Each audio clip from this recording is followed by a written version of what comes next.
Hello Gemini, Sun, Rising, and Venus signs. Kamusta po kayong lahat? Sana po ay nasa mabuti kayong kalagayan.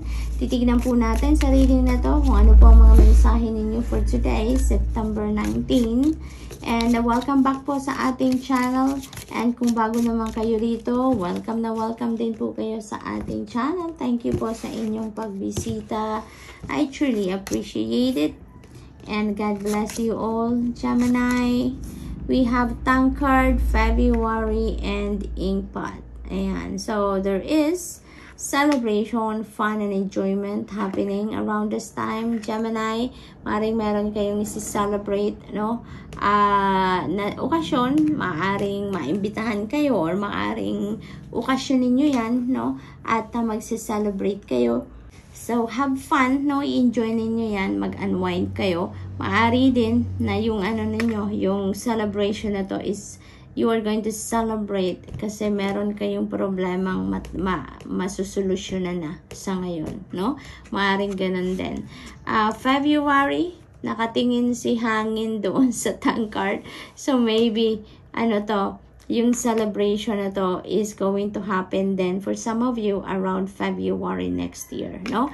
Maaring pinagpaplanuhan ninyo yan ngayon. Maaring there is a party happening or coming up in February, no? Gemini, we have announcement. Ayan. So, maybe may announcement dito about of a baby coming in, no? May wina-welcome sigurong bagong baby yung iba sa inyo. Maybe you're going to hold a party para dyan para sa pag-announce niyan. Or maybe gender reveal ito. Or maaari din na this is a wedding or engagement party. No? Maaring ganon ang sitwasyon. We have dagger. Ayan. Fear, worries, tense situations. Ayan. So, maaring related ito dito sa problems to be resolved. Maaring yun ang ikinaka-worry ninyo. Maaring yun ang ikinakatakot ninyo, no? Maaring natitense kayo kasi papaano ninyo ito isusolve na problema, yung mga ganon. So, siguro, related yan sa pamilya, related yan sa career or trabaho, no? Na problema na yan, Gemini, kaya natitense kayo. Huwag kang mag-alala. There is an spiritual guidance, no? Masosolve mo ang problema yan. You are going to come out of this tense situation in no time, Gemini, no? Ginagabayan ka ng angel mo dito, ng guardian angel mo. You have spiritual guidance and you have protection, no? Kaya magiging safe ka dyan. Wala kang dapat ipag-alala. Masosolve mo ang problema yan. Ang mahalaga dito, Gemini, you always tune into your intuition. Kasi yung divine guidance na yan, yung mga intuitive messages na yan, yun yung gabay, no? Yun yung advice na kailangan mong mapakinggan dahil yun ang makakatulong sa'yo na masolve ang kung ano man ang problema ang pinagdadaanan mo sa ngayon, no? So, you have nothing to fear. All you need to do is to access the messages. Kung ano ang binubulong sa'yo ng iyong mga spirit team, then yun ang sundin mo sa ngayon, no? Kaya pakinggan mo ang inyong gut instinct, ang inyong intuition, no? Take care, enemies are working against you. Ayan, so may mga tao dito around you na parang hindi kayo nagkakaintindihan. Maaring may mga inggit ito sa katawan and maaring nagwagawa ng mga fake news about you, maaring nauungusan mo to sa trabaho. Yun ang akin napipick up dito. Kasi maaring katrabaho to na naiinggit sa'yo. Maaring mas magaling ka kaysa sa kanila. Mas magandang performance mo kaysa sa kanila. Maaring mas nare-recognize ang trabaho mo ng mga boss mo kaysa sa kanila. Kaya maybe, they are thinking about something na alam mo yun, para masabotage ka, something like that, no? So, huwag kang mag-alala. You are protected from harm. You are protected from harm. Spiritually guided kayo and protected. Kaya, walang, at saka Gemini, yung mga ganitong klaseng tao, hindi naman nagpo-prosper ang mga yan eh. Hindi yan nagpo-prosper. Lalo-lalo yung mga iniisip nila against other people, hindi yan magpo-prosper, hindi yan mangyayari. Instead, pwedeng mangyari yan sa kanila. It will backfire on them, no? Kaya wag kayong mag-alala about those ones. Deadmahin nyo na lang yan, no? And always pray for protection, no? What else? We have the owl, good advice from a wise person. Ayan. So, maaaring yung advice na to is coming from a friend or maybe coming from someone siguro na experienced na siya sa life, seasoned na in life, and maybe may mga mabigyan, maaaring mabigyan ka dito ng mga gabay then, no? On how you're going to solve the problem or how you're going to, to come out of this tense situation. So, maaaring yung tense situation na to is related dito sa trabaho, no? Yun ang akin napipick up dyan. Kaya, dead man na lang, no? Yan ang mga laban na hindi mo pwedeng pag-aksayahan ng panahon, diba? Kasi waste of time yun eh. Yung negative ang kalaban mo. Yung puro marites, marisol, parites, yung mga ganun yung ginagawa. Ay nako, waste of time yan. We have kangaroo, unsettled times, need to plan ahead. Ayan. So, maaaring ito yung problema din ng iba sa inyo, Gemini, no? Kasi, maaaring excited kang simulan ang kung ano man ang idea na naisip mo, you know? And, hindi malinaw kung ano ang sisimulan mo, kung ano yung kailangan mong gawin muna, yung mga ganon. Kaya, you know what, this is a reminder for you, this is a nudge for you, na magplano ka muna, Gemini. Huwag ka munang tumalon agad-agad sa sitwasyon na yan, but instead, be ready. Kailangang equipped ka na ng kung ano ang nararapat mong gawin, ng plano mo, ideas mo, yung ganon. So, good luck, and that's all I have for you for today. I hope nakatulong ang mga mensaheng ito in some way. Thank you for watching. Love and light. Namaste. Hello Libra, Sun, Moon, Rising, and Venus signs. Kamusta po kayo? Sana po ay nasa mabuti kayong kalagayan. Titignan po natin ngayon kung ano mga mensahe para sa inyo sa September 19. And welcome back po sa ating channel. Kung bago po kayo rito, welcome din po kayo, and thank you po sa inyong pagbisita. I truly appreciate it. Tignan po natin ngayon, no? Kung anong mga messages.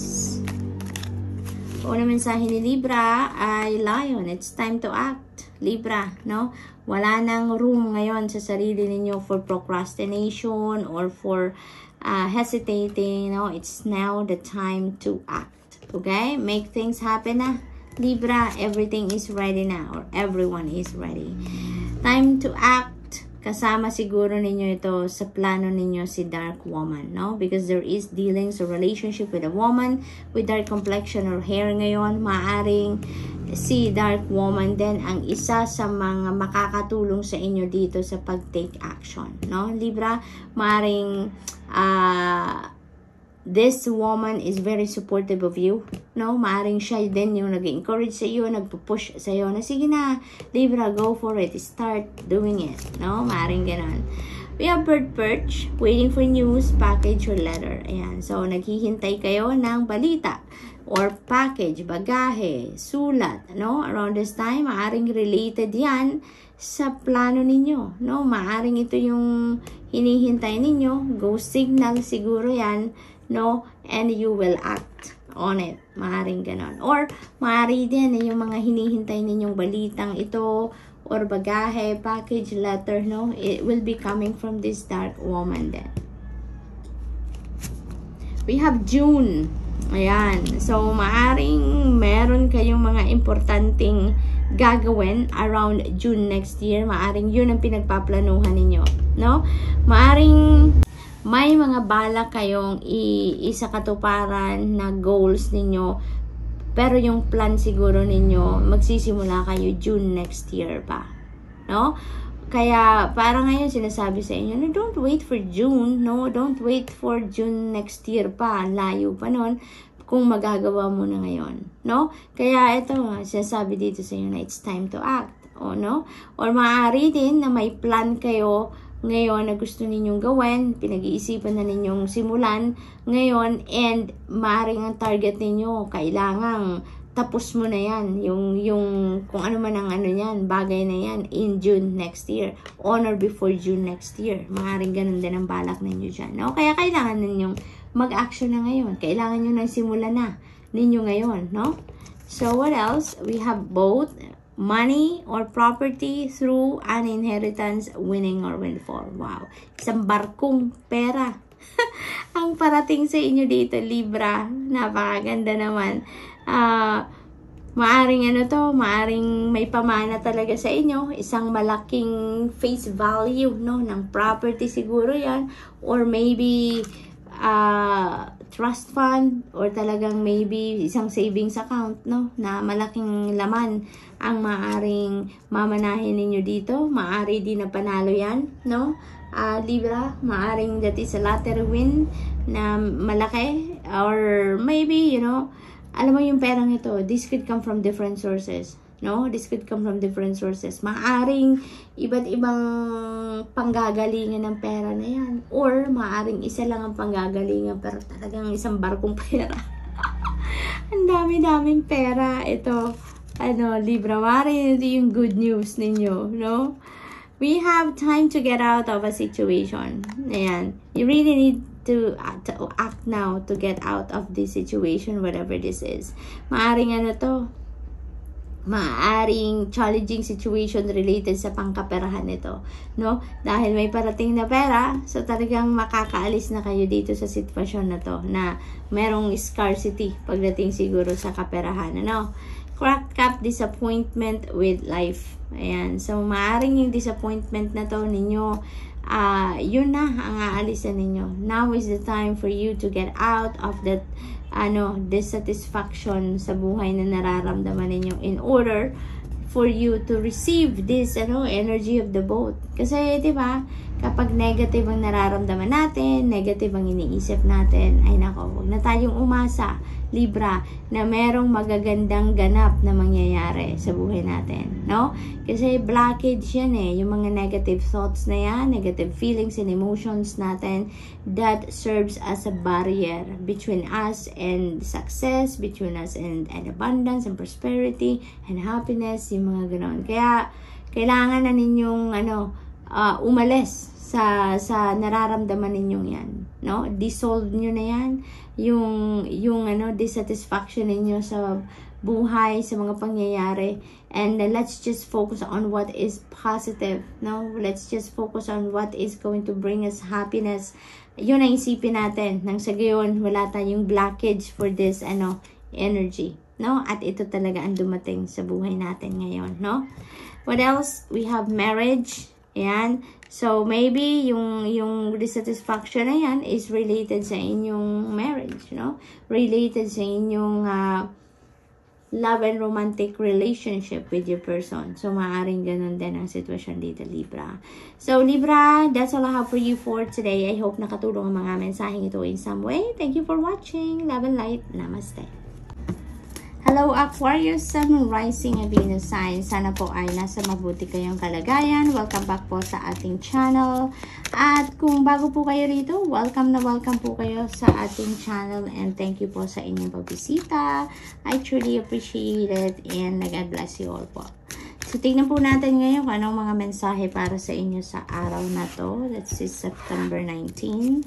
We have a younger man. Ayan. So, you are dealing with a younger man, or you have a relationship with a younger man, no? Around this time. And older man. Wow. Maaring anak nyo to. Maaring pamangkin nyo yan. And this older man, maybe your dad, no? Maaring maglolo siya. Maglolo. Yun ang akin napipick up dito for some of you Aquarius. Oh my God, Aquarius. You are dealing with a... you are dealing with old men. Maaring pamilya to, Aquarius. Maaring isang pamilya. Yun ang napipick up ko. Maaring si older man is maybe your dad, no? Maaring in-law mo or dad mo. And this man could be your husband, no? Maaring husband mo to or kapatid mo to. And si younger man could be your kid, no? Maaring anak ninyo to. And you are dealing with these people sa ngayon. Tingnan natin kung ano pa mga susunod na messages. hand in need of help, assistance, and guidance. Ayan, so maybe, no? Maybe si younger naman talaga is maaring anak ninyo to, and maybe he needs help sa ngayon. Kaya parang ito, full force ang pamilya, no, sa pag-guide, paggagabay sa kanya, pagbibigay sa kanya ng advice, pagbibigay sa kanya ng tulong, whatever he needs, no? Maaring gano'n ang sitwasyon, or maaring kayo ang nangangailangan ngayon ng tulong from these people, no? Maaring gano'n din ang sitwasyon. Yeah, maybe maaring si younger man na nangangailangan ngayon ng assistance, or maaring kayo yung nangangailangan ng assistance ngayon, and maybe these men are going to help you out, no? Na malampasan mo kung ano man ang challenge na to. We have triumph over troubles. Napakaganda. Kung ano man tong major challenge na kailangan ninyong overcome, you know what? Pagtatagumpayan nyo na, katabi niya agad yung triumph, no? And with the help of these people, no? Talaga namang pagtutulungan ng pamilya ninyo dito, Aquarius, ang kung ano man itong major challenge ninyo, ibibigay nila kung anong kailangan mong tulong, and then voila, triumphant kayo. You will end up victorious at malalampasan ninyo kung ano man yan, no? Another man, fair man, dealing sa relationship with a man with blonde, gray, or white hair. Si fair man, no, maaring foreigner ito, Aquarius. Maaring you are dealing with this person, or maybe you have also a relationship with this person, no? Maaring ano ninyo to, boyfriend, maaring asawa ninyo, maaring naliligaw din ito sa inyo. Maybe maari din na ang kung ano man ang challenge na to is related to your relationship with this fair man, no? Pero whatever the case may be, pagtatagumpayan mo yan, Aquarius, pagtatagumpayan mo yan with the advice of these people, no? With the support of their family. What else? We have final period of frustrations and lessons to be learned. Ayan. So, pakiramdam ko yung frustration na yan, ito yung challenge ninyo, no? Yung maaring related yan dito sa sitwasyon kay Fairman. Maaring you will be really frustrated about your dealings with this Fairman, no? Kaya mainit ang ulo ninyo, parang ganun.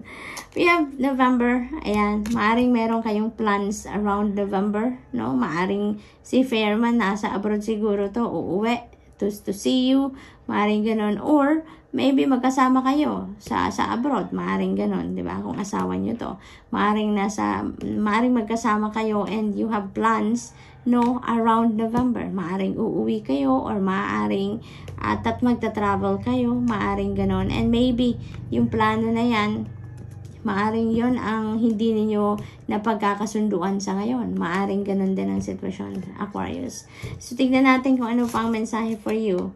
You feel something is lacking in your life, perhaps love, money, or goals. Ayan. So, maaring iba sa inyo, no? May nararamdaman. Ang pakiramdam ko dito, love. Love. No? Maaring yung sitwasyon na to, yung nafu-frustrate kayo about this person, this fair man. Kasi maaring hindi nyo na nararamdaman yung dati ninyong nararamdaman from him. Maaring hindi na niya binibigay sa'yo yung attention, yung love, yung time. Maaring ganon, kaya napu-frustrate kayo sa kanya, no? Maaring ganon ang sitwasyon dito. May expectation kayo from this person, pero parang hindi na yun namimit. Kaya siguro yan ang ano ninyo ngayon. Yan ang pinoproblema ninyo, yan ang pinag-iisipan ninyo. Maaring ganon. We have bear danger, especially in money matters. Ayan. So, mag-ingat kayo sa pagdating sa paggagastos, no, Aquarius? Mag-ingat kayo sa pagmamanage ng inyong kaperahan around this time. Kasi otherwise, no, masasaktan ka ang budget ninyo. Kaya, kung ano lang yung necessity, kung ano lang yung priority, no, doon muna kayo. Isang tabi na muna kung ano yung hindi naman masyadong importante, kung ano yung mga luxury, yung mga ganun. So, isang tabi muna, no? What else for Aquarius lighting? Control your anger or you will be sorry. Ayan, so, talaga may galit na. I-control ninyo yan, ha? Yung galit ninyo, yung frustration na yan. No, kontrolin ninyo ang nararamdaman ninyo. Otherwise, it will backfire on you. Walang magandang mangyayari sa sitwasyon kung mas paiirali natin ang galit. No, calm down. Calm down. Kasi lahat naman ng bagay na papag-usapan. So, maaring yun ang kailangan ninyong gawin. Instead na magalit kayo, instead na mag-burst out kayo, kalma lang, walk away from the situation muna para makalma ang inyong mga senses. And when you get back to your senses, maayos lang inyong nararamdaman and it's about to talk. No? It's about time na to talk, to open a conversation para ma-address kung ano ang dapat ma-address. No? Dark woman. Ooh. Okay. So, maaring there is a woman involved dito sa sitwasyon. No? Maaring hindi ito magra-resonate sa lahat, Aquarius. Depende sa inyong sitwasyon. But, ang napipick up ko lang din naman dito, maaring yung dark woman is another woman. No? Maaring third party situation, maaring ganon. Kaya, maaring ito yung pinagsisimula ng gulo, or maaring itong pinagsisimula ng sakit ng ulo ninyo, maaring ganon. Kasi, maaring may nababalitaan kayo dito, no? Na there is another woman na umi-entra siguro sa relationship ninyo. Maaring ganon. But, you know what? Kung hindi ito nagsasakto sa inyong sitwasyon, don't take it. Because for sure, that is for someone else and not yours. Okay, Aquarius? So, that's all I have for you for today. I hope nakatulong ang mga mensaheng ito in some way. Thank you for watching. Love and light. Namaste.